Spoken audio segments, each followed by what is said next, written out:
ஒன்றியவன் புஸ்தகம் 3ஆம் அதிகாரம் 22ஆம் வசனம். அவருடைய கற்பனைகளை நாம கை கொண்டு அவருக்கு முன்பாக பிரியமானவைகளை செய்கிறபடியினால் நாம் வேண்டிக் கொள்கிறது எதுவோ அதை அவராலே பெற்றுக்கொள்கிறோம். ஜெபத்துக்கு பதில் எப்படி கிடைக்கும்? அவருடைய கற்பனைகளின்படி நடக்கணும், இல்லைன்னா அவருடைய கட்டளைகளை கை கொள்ளணும். அப்படி அவருடைய கட்டளைகளை கை கொண்டு அப்புறமா கர்த்தர்ட்ட என்ன வேண்டிக் கொள்கிறீங்களோ அது அப்படியே உங்களுக்கு கிடைக்கும். உடனே கற்பனை என்ன? முதலாம் கற்பனை, கர்த்தர் தான் தெய்வம். இந்த கற்பனையில ரொம்ப ஸ்ட்ராங்காட்டு நீங்க இருந்துட்டு நீங்க என்ன கேட்டாலும் கிடைக்கும் அப்படின்றார். இந்த கற்பனையும் ஒண்ணுதான், கர்த்தரை விசுவாசிக்கிறதும் ஒண்ணுதான்.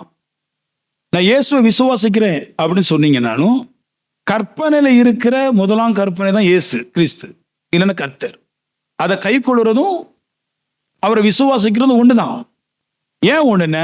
உண்மையாட்டே அவருடைய கற்பனையை நீங்க கை கொண்டால் அவரை விட்டு நீங்க போக மாட்டீங்க, வெற்றி பெறுவது நிச்சயம். அப்படி போல அவரை விசுவாசிக்கிறவங்க ஒரு காலமும் அவரை விட்டு போக மாட்டீங்க, வெற்றி பெறுவது நிச்சயம். மோசே கர்த்தருடைய கற்பனைகளை வாங்கிட்டு அந்த கற்பனையில கர்த்தர் தான் தேவங்கிற விசுவாசத்துல பூரமா இருந்துட்டு பல வெற்றிகள் எல்லாம் பெற்றாரு. செங்கடலை பிளக்கிறாரு, பார்வோனை ஜெயிக்கிறாரு, வனாந்திரத்தை ஜெயிக்கிறாரு, பாதைகளை ஜெயிக்கிறாரு.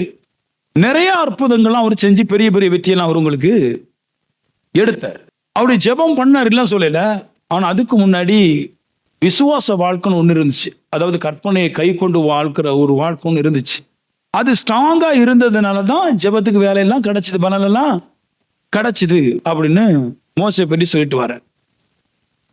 பாயிண்ட், உங்களுடைய விசுவாசத்தை உண்மை உள்ளவைகளா இருக்கிறதா என்று தெரிந்து கொள்ளுங்கள்.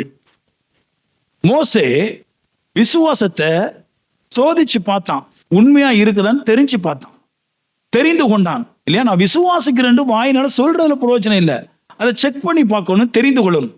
அதனால எபிரேயர் 11:25 மோசையை பற்றி பேசும்போது 24 இருந்து மோசே பேசுது, 25 சொல்லுது விசுவாசம் உண்மை உள்ளதா இருக்கணும். உண்மை உள்ளதா இருந்துச்சு. அதுக்கு சொல்றாரு, அனித்தியமான பாவ சந்தோஷங்களை அனுபவிப்பதை பார்க்கிலும் தேவனுடைய ஜனங்களோடு துன்பத்தை அனுபவிப்பது தெரிந்து கொண்டான். அதாவது விசுவாசத்தை உண்மையா இருக்குதா இல்லை செக் பண்றாரு. 2 பாயிண்ட் சொல்றது, ஒரு பாயிண்ட் சொல்றேன். அனித்தியமான பாவ சந்தோஷத்தை அனுபவிப்பதை அவன் வெறுத்து விட்டான். அதை தெரிந்து கொள்ளல. அனித்தியமான பாவ சந்தோஷத்தை தெரிந்து கொள்ளல. இந்த அனித்தியமான பாவ சந்தோஷம்னா என்னன்னு கேட்டீங்கன்னா, அனித்தியம்ங்கிற வார்த்தைக்கு ஒன்னே ஒன்று தான். அதாவது சொற்ப காலம் தருகிற சந்தோஷம் அனித்தியம். நித்தியம்னா நித்திய காலமா தருகிற சந்தோஷம். அனித்தியம்னா கொஞ்ச நாளைக்கு தர்ற சந்தோஷம். இதுதான் அனித்தியமான சந்தோஷம். இந்த அனித்தியமான சந்தோஷத்துல எல்லாருமே விழுந்துடுறாங்க. ஆனா கர்த்தரை விசுவாசிக்கிறவன் உண்மை உள்ளவனா இருக்கணும், உண்மை உள்ள விசுவாசியா இருக்கணும்னு இந்த விஷயத்தை தெரிந்து கொள்ளணும். அனித்தியமான பாவ சந்தோஷத்துல விழாதபடிக்கு தன்னை பாதுகாத்து கொள்ளணும், தன்னை கட்டமைக்கணுன்றார். அவன் தான் உண்மை உள்ள விசுவாசி, உண்மையாட்டை கற்பனையை கை கொள்றான்னு அர்த்தம். மோசே பார்வோனுடைய வீட்டில் தான் இருந்தார். எகிப்துல வளர்றாரு, பார்வோனுடைய வீட்டில் இருக்கிறாரு. பார்வோனுடைய குமாரத்தினுடைய மகனுங்கிற அந்தஸ்துல ஒரே பேலஸ்லாம் இருக்கிறாங்க. பார்வோனுடைய மக பேரப்பைய மோசே இருக்கிறாரு. எல்லாருமே பாவம் செய்யறாங்க, எல்லாரும் குடிக்கிறாங்க, எல்லாரும் வெறிக்கிறாங்க, எல்லாரும் ஊர் சுத்துறாங்க, எல்லாருமே எல்லா பாவம் செஞ்சாங்க. அந்த கூட்டத்துல இருந்த மோசே மட்டும் இந்த அனித்தியமான பாவத்துல போய் விழல. ஏன்னா அவன் ஒன்னு டிக்ளேர் பண்றான், பிரகடனப்படுத்துறான், என் விசுவாசம் பொய்யல்ல, உண்மை. நான் சொல்லுவேன், உங்க ஃபெய்த் உண்மையா இருந்தா, நீங்க கடவுளை கை கொள்றது உண்மையா இருந்தா, கண்டிப்பா அனித்தியமான பாவ சந்தோஷத்தை எடுத்துக்கொள்ளக்கூடாது, அதை விழக்கூடாது, அதுக்கு பின்னாடி போகக்கூடாது. நீங்க எப்பமெல்லாம் அனித்தியமான பாவ சந்தோஷத்தை எடுத்துறீங்களோ அப்பமெல்லாம் விசுவாசத்துக்கு ஜீவன் போயிருது, உயிர் போயிருதுன்றார். நீங்க பிரச்சனை இல்லை, நீங்க சொல்லக்கூடாது. சில பேர் அப்படி சொல்லுவாங்க, ஒரு சின்ன பாவம் செய்யறதுனால விசுவாசத்துல தொய் வராதுன்னு. கண்டிப்பா தொய் வரும். மோசங்க ஒரு வசனம், தேவனோட வார்த்தை கணிசமா கட்டாயமா எழுதப்பட்டிருக்குது. மோசை குறித்து பேசும்போது நிறைய பேசலாம். ஏன்னா 5 புத்தகத்தை எழுதியிருக்கிறார், நிறைய பேசலாம். ஆனா அவ்வளவு பெரிய மோசைய 4 வசனத்துல அடக்கி வச்சுட்டு, அப்படின்னு என்ன அர்த்தம்? ஒவ்வொரு வசனத்திலையும் 100 மடங்கான பரிசுத்தம் வேலை செய்துன்னு அர்த்தம். எந்த ஒரு விதமான அனித்தியமான பாவத்துக்கு நடுவே நிக்கிறது கிடையாதுன்றார் அவர். எவ்வளவு வாய்ப்பு கிடைச்சு பாருங்க. நம்ம எல்லாம் வாய்ப்பு கிடைக்காமல சிரிக்கிறோம். இவரு வாய்ப்பு கிடைச்சவரு. இவரு எகிப்தினுடைய ராஜாங்கிற அந்தஸ்துல இருக்கிறவரு. வாய்ப்பு எல்லாம் அவருடைய பாத படியில கிடக்குது. அவர் சொன்னா எல்லாருமே எல்லாம் கிடைக்கும், எல்லாருமே கிடைக்கும். அப்படி இருந்த போது கூட கர்த்தர் மேல இருக்கிற விசுவாசத்துல தொய் வந்துடக்கூடாது, பிழை வந்துடக்கூடாது என்பதற்காக எந்த விதமான பாவ காரியத்திலும் ஈடுபடுத்திக் கொள்ளாதவனா இருந்தான். அப்ப நான் சொல்றேன், உங்க விசுவாசம் உண்மையோட விசுவாசமா இருந்தா கண்டிப்பா நீங்க அனித்தியமான பாவ சந்தோஷத்தை டேஸ்ட் பண்ணணும், அனுபவிக்கணும் அப்படின்றத நீங்க செக் பண்ணிட்டு இப்ப நீங்க தெரிந்து கொள்ள ஆரம்பிக்கணும். என் விசுவாசத்துடைய ஃபெயில். விண்ணப்பத்துக்கு முன்னாடி, ஜெபத்துக்கு முன்னாடி விசுவாசம் சோதிக்கப்படும். விசுவாச பரீட்சையில நீங்க ஜெயித்தாதான் ஜெபத்துக்கு பலன் கிடைக்கும். விசுவாசத்துல தோத்துக்கிட்டு எனக்கு பலனை எதிர்பார்க்க கூடாது. எல்லாருமே சொல்றாங்க ஜெபம் பவர் ஜாஸ்தி. நானும் சொல்றேன் ஜெபம் பவர் ஜாஸ்தி. பட் ஃபெய்த்தை நீங்க கோட்டை விட்டீங்கன்னா வேலைக்கு ஆகாது. விசுவாச சோதனை நீ கண்டிப்பா நிக்கணும். நிறைய பேர் விசுவாச சோதனை விழுந்து போயிடுறான். ஆவிக்குரிய ஒன்று தப்ப முடியாது, ஆவி இல்லாதவன் தப்ப முடியாது. எல்லாருக்குமே இங்க விலகினும் உண்டு, சோதனை உண்டு. இன்றைக்கு ஒரு மனுஷன் இயேசுவை ஏற்றுக்கொள்றான், அன்னைக்கு இந்த அனித்தியமான பாவ சந்தோஷத்துல அந்த விஷயத்தை குறித்து கண்டிப்பா சோதனை உண்டு.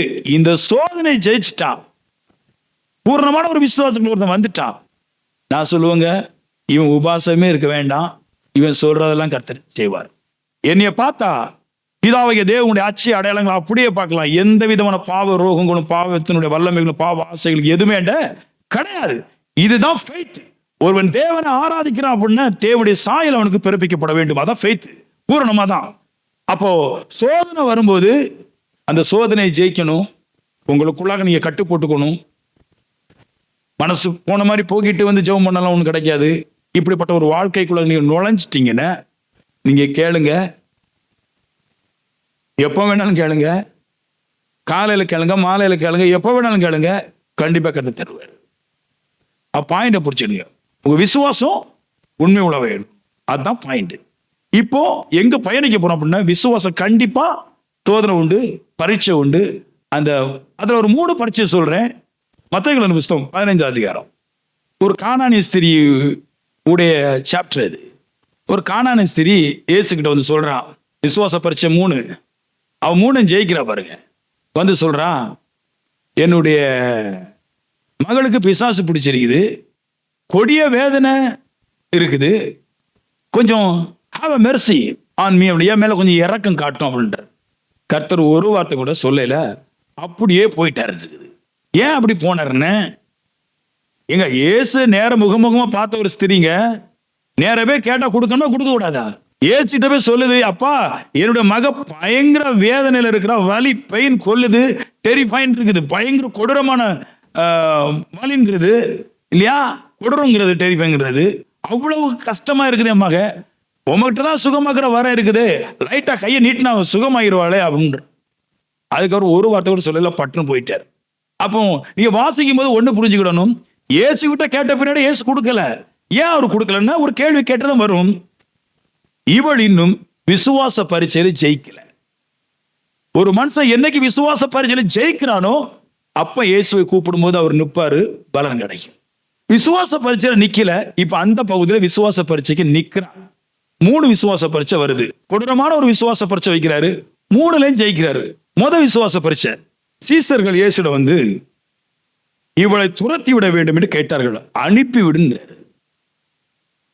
சென்ட் ஹர் அவேன்னு இருக்குது இங்கிலீஷ்ல, அவளை அப்படியே துரத்தி விட்டுன்னு இல்லையா. இந்த விஷயத்த அந்த பொண்ணு இல்லைன்னா அந்த அம்மா காதால கேட்குது, கண்ணால பார்க்குது. எனக்கு விரோதமா இயேசு கிட்ட போய் ஒரு மனுஷன் நான் இடரல் அடையும்படிக்காக, என்னை துரத்தி விடும்படிக்காக சொல்றான், நான் கேட்கிறேன், பார்க்கிறேன். இவன் என் ஃபீல் எப்படி இருக்கும்? இயேசுக்கு முன்னாடி இருக்கிறவங்க அத்தனை பேரும் இந்த பொண்ணுக்கு இடரல் ஏற்படுத்துறாங்க. ஃபீல் எப்படி இருக்கும்? இப்படி ஒரு சுகம் வேண்டாம், இடரல் வராமல் போவது கூடாத காரியம் அப்படின்றாரு. ஃபர்ஸ்ட் இந்த பொண்ணுக்கு ஒரு பரீட்சை, இடரல் உண்டாகிற பரீட்சை வந்துச்சு. வசனம் 25 சொல்லுது, அவள் இயேசுவிடம் வந்தாள். அப்படின்னு என்ன அர்த்தம்? நான் இயேசுகிட்ட போறதுக்கு என்னை எவ்வளவுதான் நீங்க இடரல் பண்ணாலும், எவ்வளவு பிரச்சனை ஏற்படுத்தினாலும், இயேசுகிட்ட இருந்து என் விசுவாசத்தை எடுக்கவே முடியாது என்பதை அந்த பரீட்சையில மூலமை காட்டுறார் இல்லையா? அதாவது இயேசுகிட்ட நீங்க வர்றதுக்கு எப்பவுமே நிறைய இடரலான காரியம் இருக்கும். ஒரு கல்யாண ஃபங்க்ஷன் இருக்கும், ஒரு வார்த்தை பாட்டு ஃபங்க்ஷன் இருக்கும் இல்லையா? ஒரு வேற ஏதோ ஒரு பண்டிகை இருக்கும், ஏதோ ஒரு நோய் இருக்கும், ஏதோ ஒரு பலன் இருக்கு. ஏதாவது ஒன்று இயேசுகிட்ட வருவதற்கு கண்டிப்பா ஒரு இடரல் இருக்கும். அந்த இடரலை நீங்க எடுத்துட்டு இயேசு விட்டு இடறி போற மாதிரி மைண்டா திங்க் பண்ணீங்கன்னா பரீட்சையில தோத்துட்டீங்க. அது பிசாசுக்கு ஒரு பெரிய குணம் உண்டு பாருங்க. ஞாயிற்றுக்கிழமை தான் எல்லாம் செய்யும்.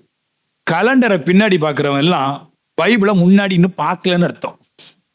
பைபிளை முன்னாடி பார்க்கிறவன் கலண்டரை பின்னாடி பார்க்க மாட்டான். ஏன்னா பைபிள்ல எது நல்லது கெட்டுன்னு எழுதி வச்சிருக்குது, எது நல்லது கரெக்டா சொல்றேன். உங்களை இயேசுவை விட்டு பிரிக்க கூடாதுன்னு சொல்லுதே அத்தனையும் இதுல இருக்கு, அது நல்லது. இயேசுவை விட்டு பிரிக்கன்னு சொல்லுதே, இடர் அடைஞ்சு போன்னு சொல்லுதே, அத்தனை கெட்டது. நான் சொல்றேன், இந்த அம்மாவுக்கு 12 சீசர்கள் சொல்றாங்க, இவளை துரத்தி விடும் துரத்தி விடும் துரத்தி விடும். இந்த அம்மா கேட்குது. பேதுரு போய் சொல்றாரு, இவளை துரத்தி விடும். யோவானது சொல்றாரு, இவளை துரத்தி விடும். இயேசுகிட்ட நிக்கிற 12 சீசர்களும் இவளை அவமானப்படுத்தும் போது, நீங்க என்ன வேணாலும் பண்ணுங்க, எங்க ஏசப்பா விட்டு நான் எங்கேயும் போக மாட்டேன், இன்னைக்கு அவரோட தான் இருப்பேன். ஏங்க 10 வாரம் சபைக்கு வராம 2 வாரம் வந்து முன்னாடி வந்து அழுதுட்டு போனா எப்படிங்க கற்றுக் கொடுப்பாரு? சர்ச்சில் சொல்லுவாங்க பாருங்க, பரவாயில்லைங்க, நீங்க என்ன எங்க வேணா போயிட்டு வருங்க, நீங்க உபவாசம் வந்து கண்டிப்பா வர்றீங்க சிஸ்டர், உபவாசத்துக்கு வர்றீங்க. அந்த சிஸ்டர் 6 மாசம் சர்ச்சுக்கு வரலையே. நீங்க நல்லா இருக்கணும் அப்படின்னா நீங்க ஒவ்வொரு விசுவாச பரீட்சையிலும் ஜெயிக்கணும். ஃபர்ஸ்ட் நீங்க உங்களை இடர்வதற்கு யாருக்கும் அனுமதிக்க கூடாது. சில நேரம் நோய் வரும், கேன்சரே வருங்க, நான் ஓய்வுனால விட மாட்டேன். ஆமென். மரணமே வரும், அன்னைக்குதான் எனக்கு 50 கோடி ரூபாய் கிடைக்கும்.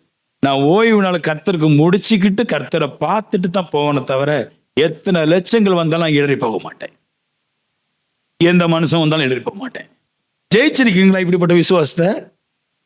உண்மையோட விசுவாசமா இருந்திருக்கிறீங்களா? நீங்க அழுறீங்களா? நல்லா நோயை வந்துருச்சுன்னா, ஐயோ எனக்கு நோயா ஃபீல். நான் ஒண்ணுக்கு மட்டும் தான் அழுவேன், ஆண்டவரே என் உயிரே போனாலும் உம்முடைய சமூகத்தை விட்டு என்னை பிரித்து கொள்ளாதே. தாவீது இதைத்தான் சொன்னோம், உம்முடைய பரிசுத்தாவை மட்டும் என்னிடத்துல எடுத்துக்கொள்ளாது, என் ஜீவனை வேணாலும் எடுத்துரும். இதான் பூரணமான விசுவாசம். என்ன வேணாலும் போட்டு நான் உம்மை விட்டு போக மாட்டேன். இடரல் இருக்குது. அடுத்து 2ஆம் பரீட்சை, அவன் ஜெயிச்சுட்டா, ஓடி வந்து விழுந்துட்டா. 2ஆம் பரீட்சை 23ஆம் வசனம் சொல்லுது. அது 23ஆம் வசனம், 25ஆம் வசனம் இல்லைன்னு சொன்னது 23ஆம் வசனம். இப்ப 23ஆம் வசனத்துல 2ஆம் பரீட்சை இருக்குது.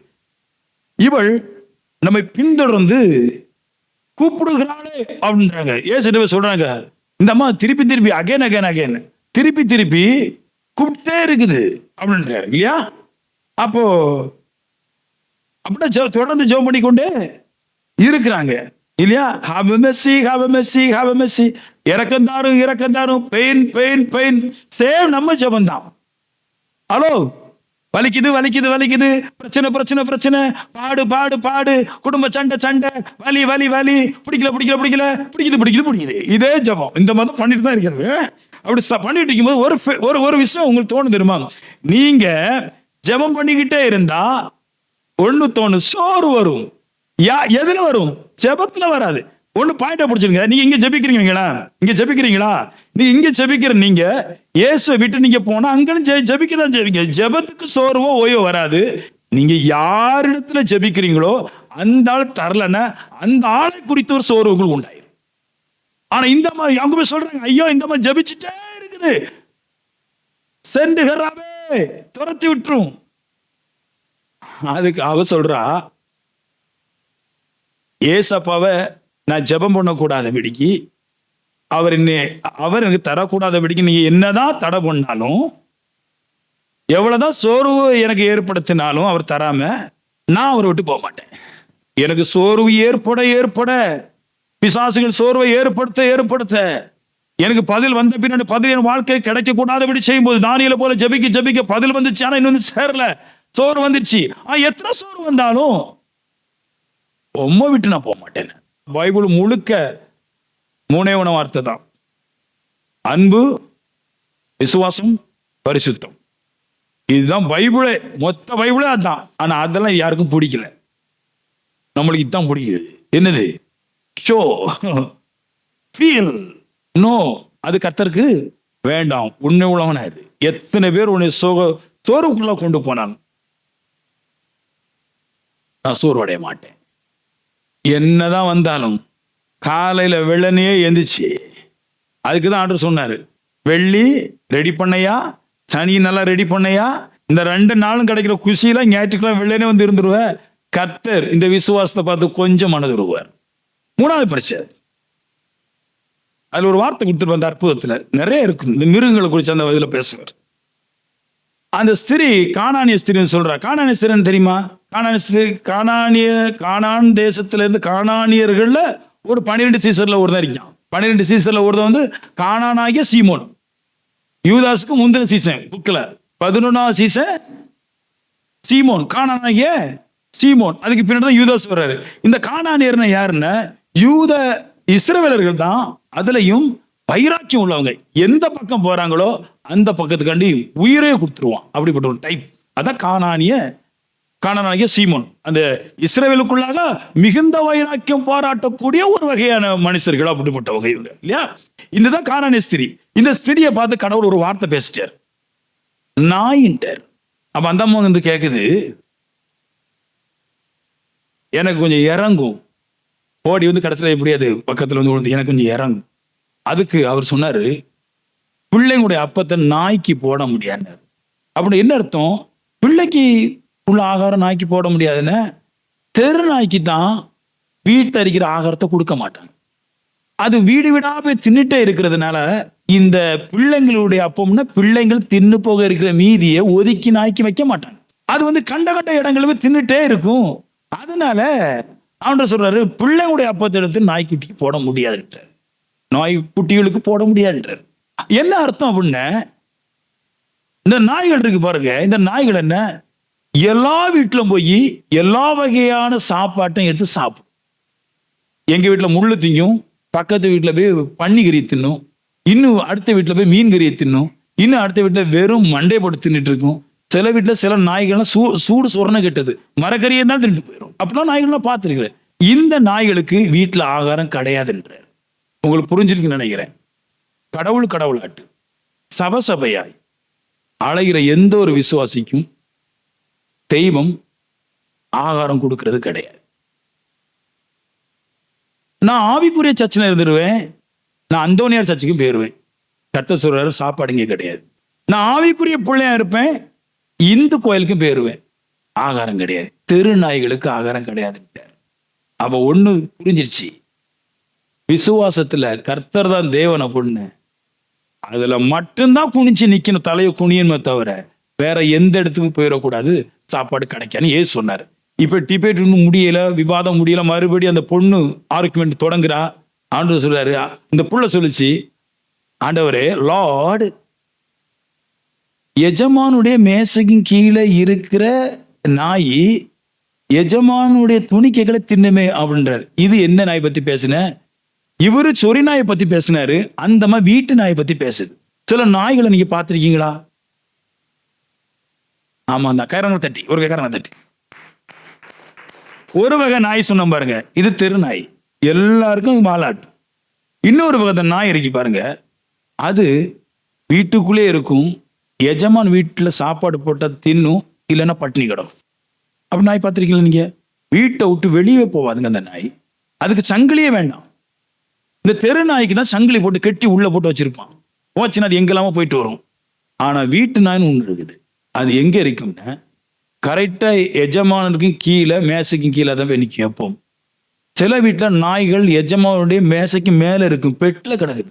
அந்த நாய்களை பார்த்தீங்கன்னா நன்றி உள்ளதாட்டு அதே இடத்துல தான் கிடக்கும். இது எஜமான் போடுற வரைக்கும் காத்துட்டு இருக்கும். எஜமானும் இந்த நாய்க்காக கருதி ஏதாவது வச்சிருக்கிறான். இந்த மாதிரி வீட்டு நாய் பத்தி பேசுது. என்ன சொல்லுது? ஆண்டவரே, பிள்ளைங்களுக்கு கொடுக்குற அப்பம் இருக்குது, அந்த பிள்ளைங்கள் அப்பம் கூட வரல, எஜமானுடைய சீட்டு மேசன் வருது, எஜமானுடைய அப்பம் இருக்குது. அந்த எஜமானு பெரு நாய்க்கு கொடுக்காம இருப்பான், ஆனா சொந்த நாய்க்கு கொடுக்காம இருப்பானா? என்ன அர்த்தம்? நான் எல்லார மாதிரி அங்கங்க போற விசுவாசி அல்ல, ஒரே விசுவாசி தான், கர்த்தரை மட்டும் பலமா பிடிக்கிற விசுவாசி. அதனால நீர் எனக்கு தந்துதான் ஆகணும். உங்களுக்குள்ள ஒரு ஃபீல் சொல்லக்கூடாது. கர்த்தர் மன்னிப்பார், கர்த்தர் பார்த்துக்குவார். அப்ப பைபிள் எதுக்கு? உங்க ஃபீல் படியே கர்த்தர் நடப்பார்னா பைபிள் எதுக்கு? உங்க ஃபீல் எல்லாம் விட்டுட்டு கர்த்தரோட சொல்லுக்கு கீழ்ப்படிவதற்காக தான் பைபிள் கொடுக்கப்பட்டிருக்குது. என்னுடைய விசுவாசம், நான் கண்ட இடத்துக்கு போறவங்க கிடையாது, கர்த்தருக்கு மட்டும் வாழ்றவன். அப்படி அந்த கானானிய ஸ்திரீ சொல்றாரு வைராக்கியத்தோடு, அப்படி சொல்ற ஒரு மனுஷன் கர்த்தருக்கு வேணும். சொல்ல முடியுமா உங்களுக்கு? இப்படி நான் தெருநாய் கிடையாதுங்க, வீட்டு நாய் சொல்ல முடியுமா? நான் தேவனோட இருக்கிறவன் சொல்ல முடியுமா? அங்க அலையாம தேவனோட காத்திருக்குன்னு சொல்ல முடியுமா? இந்த மாதிரி சொல்லுது, மேஜையின் கீழே இருக்கிற நாய் அப்படி சொல்லுது, நான் தேவனுடைய சமூகத்துல காத்திருக்கணும்னு சொல்லுது. தேவ சமூகத்துல பசியா இருந்தாலும் பட்டினியா இருந்தாலும் கவலையா இருந்தாலும் நான் அவருடைய இருப்புன்னு சொல்றானே, அதுதான் faith. பூரணம். அது நோயா வந்தால் அங்கதான் கிடப்பேன். அதுக்கு தான் எடுத்துக்காட்டு சொல்றா. எனக்கு நோய் வந்திருக்குது, நிறைய தேவங்கள், நிறைய மந்திரவாதி இஸ்ரவேல்ல உண்டு. மந்திரவாதியில டாப் யூதன் தான். எல்லாரும் சொல்லுவாங்க முஸ்லிம் மந்திரவாதி பெருசு. கிடையாது, யூத மந்திரவாதி பெருசு. கர்த்தர் சொல்றாரு, மந்திரவாதிகள் இருந்தாங்க, கோயில்கள் இருந்துச்சு, பூசாரிகள் இருந்தாங்க, ஆனா என் விசுவாசம் பெருசு. அதனாலதான் என் பிள்ளைக்கு இவ்வளவு வலி இருந்த பின்னாடியும் உம்மட்ட கூட்டுவாரு. ஆண்டவர் சொல்றாரு. அவளை பார்த்து இவர் சொல்றாரு, உன் விசுவாசம் பெருசு. அப்படித்தான் சொன்னார். அந்த மாதிரி ஜெபம் பண்ணிட்டு தான் இருக்குது. பேதுரு சொன்னாரு, அகைன் ப்ரே. ஆண்டவர் சொன்னாரு, நீ ப்ரே பண்ணதுக்கு அர்த்தம்ல, உன் விசுவாசம் பெருசு. ஹலோ, ப்ரே பண்ணல, ஓகே, ஆனா விசுவாசம் பெருசு.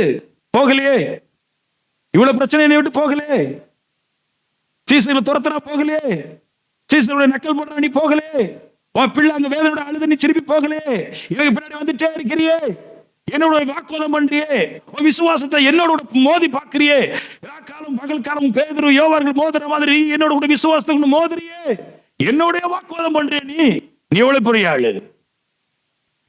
நீங்க எல்லாம் ஏசிட்டு என்ன கேட்பீங்க? மன்னிங்க டாக்டர் அப்படின்னு கேட்பீங்க. நீங்க எசப்பா என் குற்றத்தை மன்னிங்க அப்படிதான் கேட்பீங்க. ஆனா அந்த குற்றத்தை மன்னிக்கிற மாதிரி கேட்கலங்க, விசுவாசத்துல பேசுறா. விட்டா உமக்காக ஜீவனை விடுவேன், இல்ல நான் வாழ மாட்டேன்.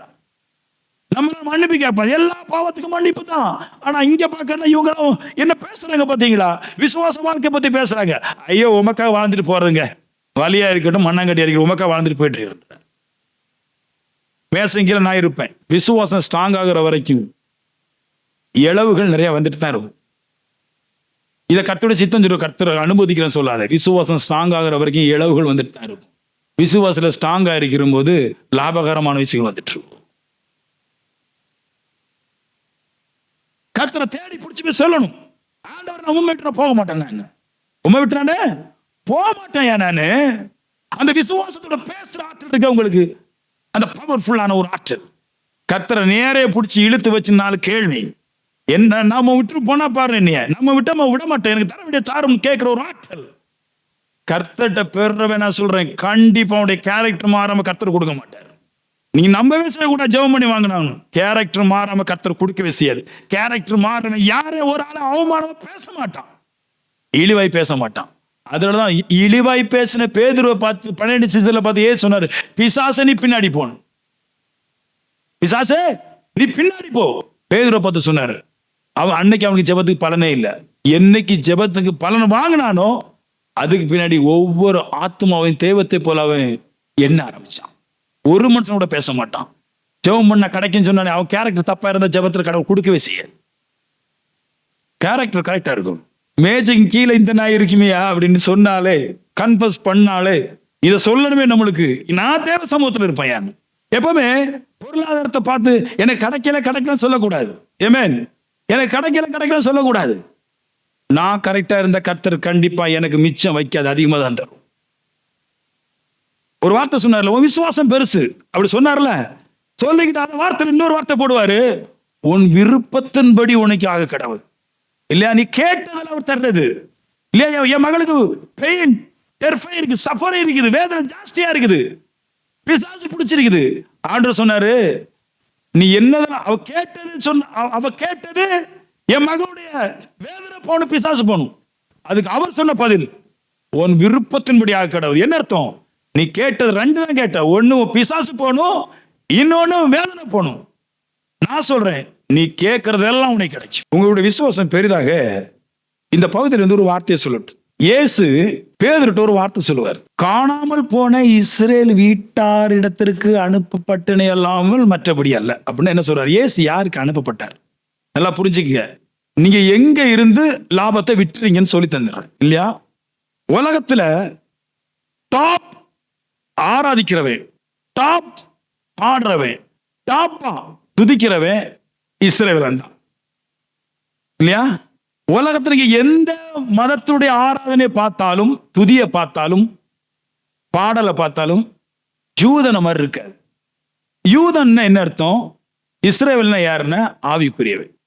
நீங்க எந்த மதத்துல, எந்த குலத்துல, எங்க பாட்டு போனாலும் ஒரு ஆவிக்குரிய சபையில இருக்கிற மாதிரி பாடலும் துதியை நீ எங்கேயும் கேட்க முடியாது. இப்படி வல்லமையா பாடுற ஒரு மனுஷன், வல்லமையா ஆர்ப்பரிக்கிற ஒரு மனுஷன், வல்லமையா ஜெபிக்கிற ஒரு மனுஷன் காணாமல் போயிடுறான். காணாமல் போன இஸ்ரேல் வீட்டார் காணாம போயிடுறான். பயங்கரமா பாடுவான், காணாம போயிடுறான். பிசாசு களவு செஞ்சிருது.